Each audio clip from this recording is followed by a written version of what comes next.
Selamat datang para pemirsa di channel Kolosal Indonesia. Kini alur film Angling Dharma kita lanjutkan dari kisah sebelumnya, di mana Angling Dharma telah terbebas dari wadah belibis putih berjambul dengan bantuan Putri Raja Bojanegara bernama Dewi Sekarwangi. Sehingga sang putri akhirnya mengetahui bahwa perwujudan belibis putih berjambul ialah Angling Dharma, seorang raja dari Malwapati yang terkena kutukan. Di samping itu Angling Dharma dan Dewi Sekarwangi nampak menaruh perasaan yang sama, namun Angling Dharma menyampaikan pada Dewi Sekarwangi bahwa ia akan pergi untuk sementara waktu dan berjanji akan segera mengunjunginya kembali.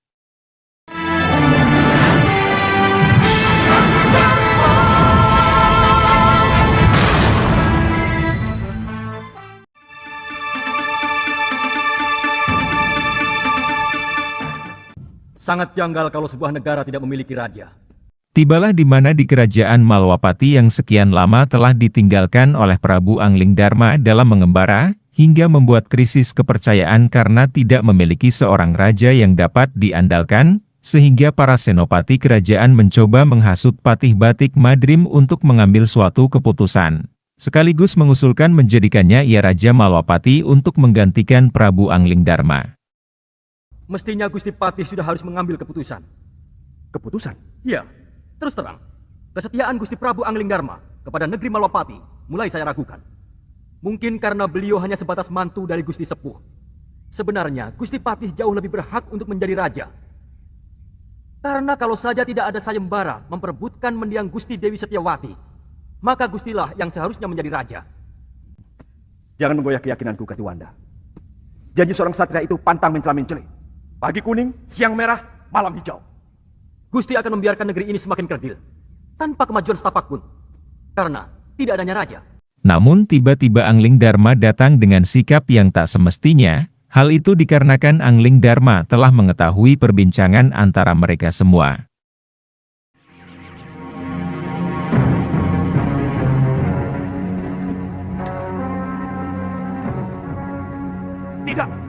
Tidak benar semua ini.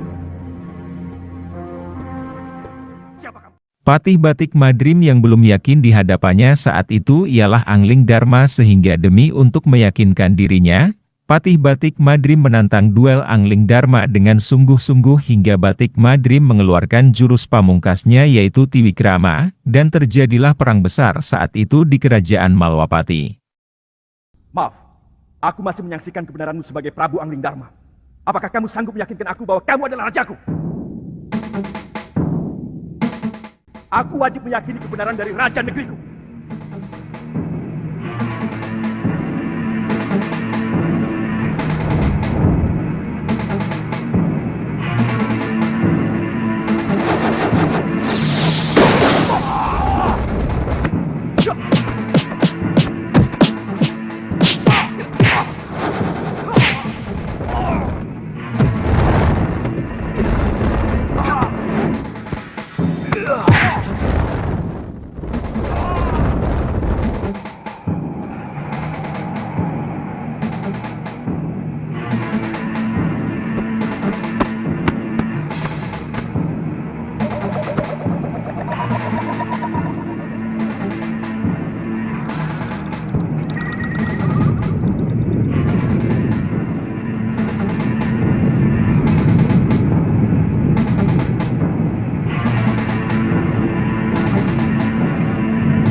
Namun Prabu Angling Dharma dapat membuktikan dengan pertarungan tersebut, sehingga Patih Batik Madrim mempercayai bahwa ia adalah rajanya.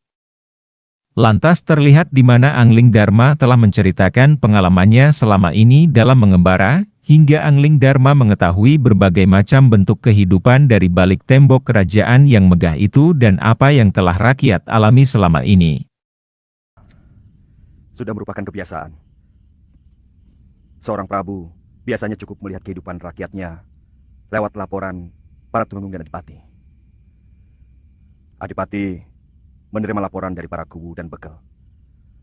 Bekel menerima laporan dari Jagabaya dan para kepala kampung. Itulah sebabnya banyak rakyat menderita tapi rajanya tak mampu melihatnya, dan tidak sedikit rakyat menjerit atas penderitaannya, tapi kuping raja tak sedikit pun mampu mendengarkannya karena semua laporan kehidupan yang masuk di kerajaan telah disaring dan dimanipulasi agar terlihat indah, adem ayem, damai sentosa, akan tetapi itu hanyalah palsu.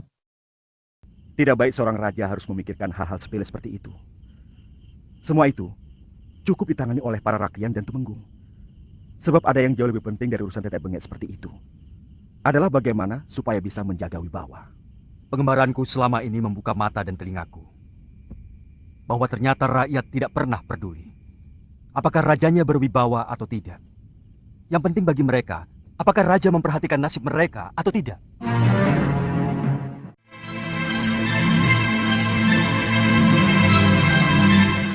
Di sisi lain terlihat Dewi Sekarwangi yang tengah gelisah menantikan kedatangan belibis putih jelmaan Prabu Angling Darma.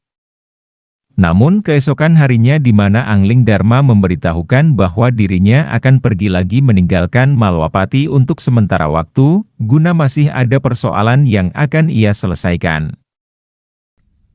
Kakang Madrim, masih ada beberapa persoalan yang belum aku selesaikan. Aku akan segera kembali kalau semua persoalan sudah bisa dibereskan. Jaga baik-baik negeri ini, Kakang. Dan perintahkan rakyat menghentikan perkabungan. Karena aku masih dalam keadaan selamat. Baik, Dinda Prabu.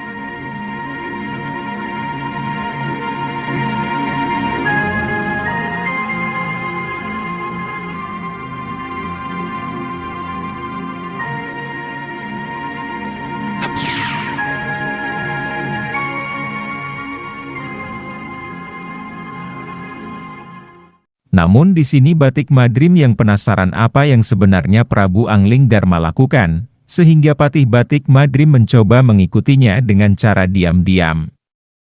Rupanya kali ini Prabu Angling Darma menuju ke kediaman Dewi Sekarwangi, yang dimana Dewi Sekarwangi juga telah menantikan kedatangan sang Prabu Angling Darma sama halnya orang yang telah kasmaran. Akan tetapi tanpa disengaja Ibunda Dewi Sekarwangi mengetahui dan dengan penasaran melihat keberadaan Angling Darma yang berduaan di kamar putrinya. Sehingga dengan cemas Ibunda Dewi Sekarwangi, ditakutkan akan terjadi hal di luar rencana, lantas Ibunda Dewi Sekarwangi segera mengadukan pada Baginda Raja Bojanegara. Kurang ajar.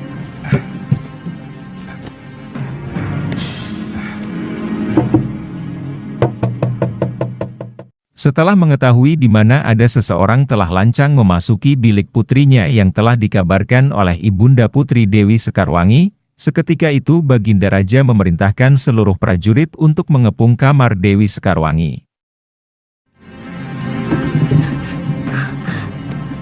Cepat lari, Kanda Prabu.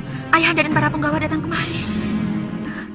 Mengetahui hal itu Dewi Sekarwangi mencemaskan serta kebingungan, namun Angling Darma juga berusaha mengelebuhi dengan merubah dirinya berwujud belibis putih.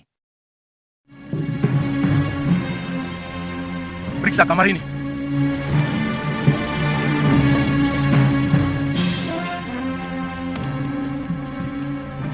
Sekar, siapa lelaki lancang yang berani tandang ke bilikmu? Lelaki yang mana?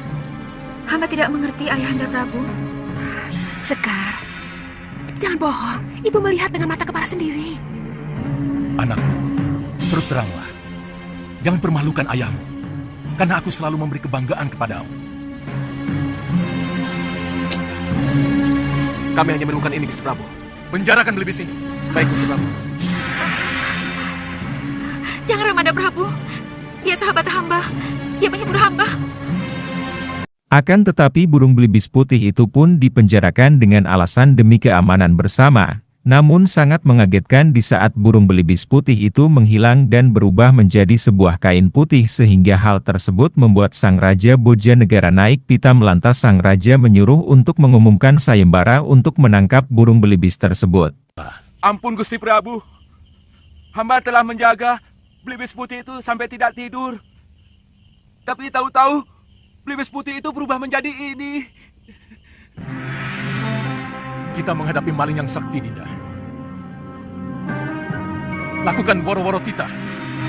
Siapa saja yang dapat menangkap makhluk yang menggoda anakku akan menjadi menantuku. Woro-woro tita. Barang siapa saja yang bisa menangkap burung putih berjambul akan diberikan hadiah oleh Baginda Raja.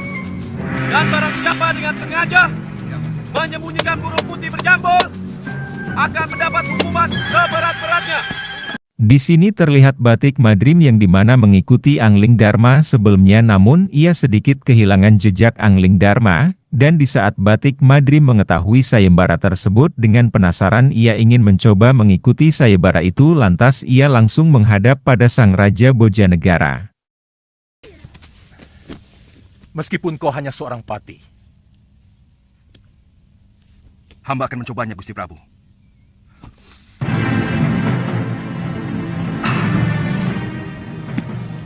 Boleh, hamba diizinkan masuk ke kamar Putri Paduka. ya, silakan. Setelah menghadap dan disetujui batik Madrim untuk mengikuti sayembara itu, batik Madrim lantas mencoba menangkap penyusup di kamar sang putri yaitu Dewi Sekarwangi. Setelahnya batik Madrim sedikit mengetahui bahwa penyusup itu tak lain ialah Prabu Angling Dharma.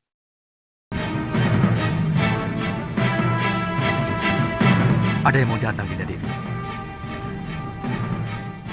Namun dalih-dalih Angling Dharma mengelabuhi batik Madrim, ia mencoba bersembunyi di dalam kalung permata Dewi Sekarwangi.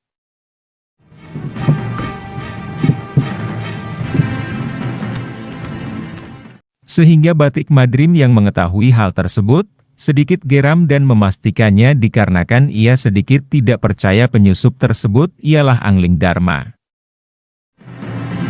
Maaf, Gusti Dewi. Tolong kalung itu diserahkan kepada hamba. Serahkan anakku. Serahkan, Dinda Dewi. Aku mau pindah.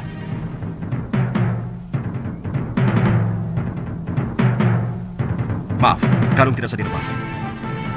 Tolong serahkan giwang yang ada di kuping kiri Gusti Dewi. Serahkan, Dinda Dewi.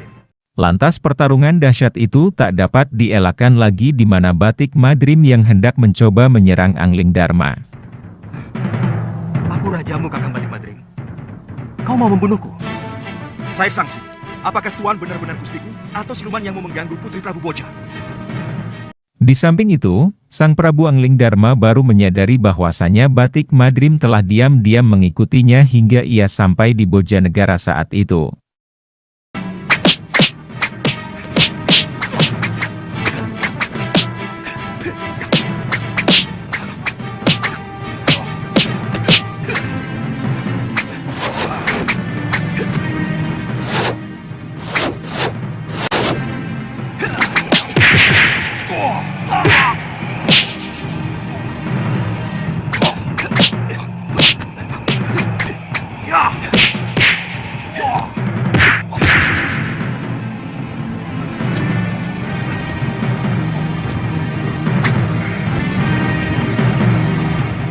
Namun batik Madrim tak memperdulikan omongan Angling Dharma yang mungkin batik Madrim telah kesal kepada rajanya sendiri yaitu Angling Dharma, sehingga terlihat batik Madrim bernafsu untuk membunuh Prabu Angling Dharma, sampai-sampai ia mengeluarkan ajian tertinggi tingkat terakhir lebur saketi untuk menyerang Angling Dharma. Hingga Angling Dharma nampak begitu terkejut akan kesungguhan batik Madrim untuk menyerangnya dengan jurus mematikan tersebut.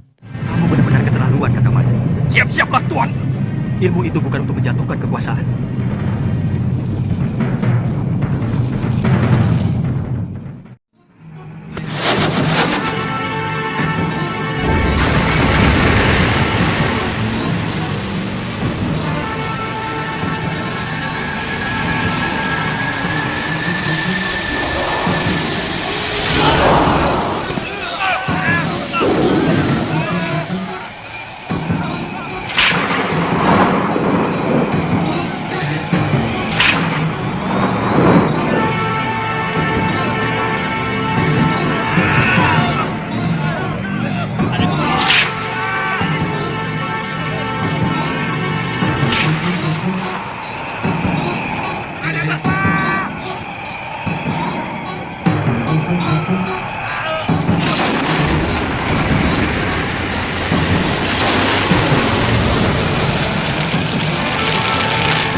Namun setelah pertempuran dahsyat itu yang dipertunjukkan oleh Patih dan Raja dari Malwapati itu, hingga membuat Batik Madrim hampir terbunuh oleh serangan yang diberikan pada Angling Darma dikarenakan Batik Madrim yang sebelumnya terlihat bernafsu untuk membunuh Angling Darma, sehingga Batik Madrim menyadari dan mengaku salah atas sikapnya sebelumnya. Dikarenakan Batik Madrim hanya ingin meyakinkan dan memastikannya. Kamu benar-benar bernafsu mau membunuhku, Madrim. Aku tahu itu. Kalau Paduka benar-benar Prabu Angling Darma, hamba yakin tidak mungkin akan bisa hamba kalahkan. Itu kenapa hamba menyerang Paduka dengan sungguh-sungguh.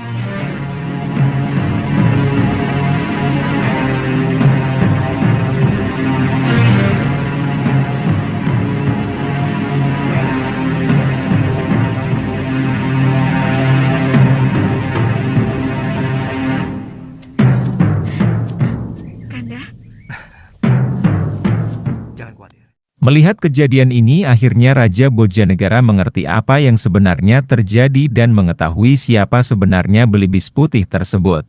Pertempuran tersebut adalah gambaran dari kekesalan Batik Madrim pada Angling Darma, yang dimana ia dengan penasaran mengikuti Angling Darma hingga ia melihat Angling Darma yang telah memiliki kekasih baru yaitu Dewi Sekarwangi. Mengetahui hal tersebut tersulutlah api amarah Batik Madrim yang merasa Angling Darma telah mengkhianati adiknya Dewi Setiawati, yang telah melakukan pati obong demi cintanya ingin sehidup semati pada Sang Prabu Angling Darma. Ini ada kaitannya dengan Dinda Setiawati. Maaf, tiba-tiba hamba merasakan bahwa Adi Prabu sudah mengkhianati adik hamba Dewi Setiawati. Lantas Angling Darma juga menjelaskan pada Batik Madrim, bahwa ia bertemu dan kenal dengan Dewi Sekarwangi di saat ia berkelana itu pun hanya untuk menghibur hatinya yang selalu resah sepeninggalan Dewi Setiawati. Aku mencintai adikmu, Kakang Madrim. Bagaimana dengan Dewi Sekarwangi? Apakah Adi Prabu juga mencintainya? Maaf, apa mungkin cinta begitu saja mudah berpindah, Adi Prabu? Aku pun mencintai Dinda Sekarwangi, tanpa menggeser senyari pun cintaku pada Dinda Setiawati. Sebab cinta itu ibarat air kendi. Ia bisa mengucur pada beberapa mangkok, tergantung seberapa adilnya pemilik kendi itu. Percayalah, Kakang Madrim.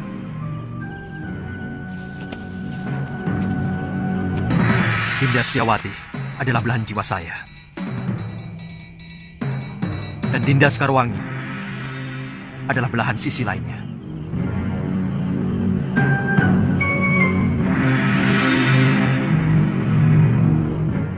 Singkat cerita, pada akhirnya Angling Darma dan Dewi Sekarwangi dinikahkan di Kerajaan Bojanegara, dan Dewi Sekarwangi yang telah menjadi permaisuri Prabu Angling Darma kemudian diboyong di Kerajaan Malwapati, sekaligus didampingi oleh Patih Batik Madrim.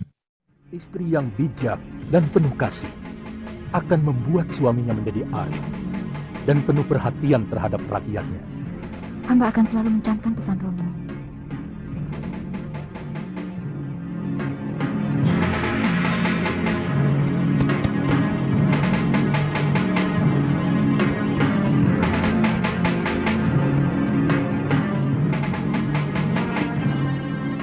Terima kasih yang sudah menyaksikan di channel Kolosal Indonesia, dan sampai jumpa di episode selanjutnya.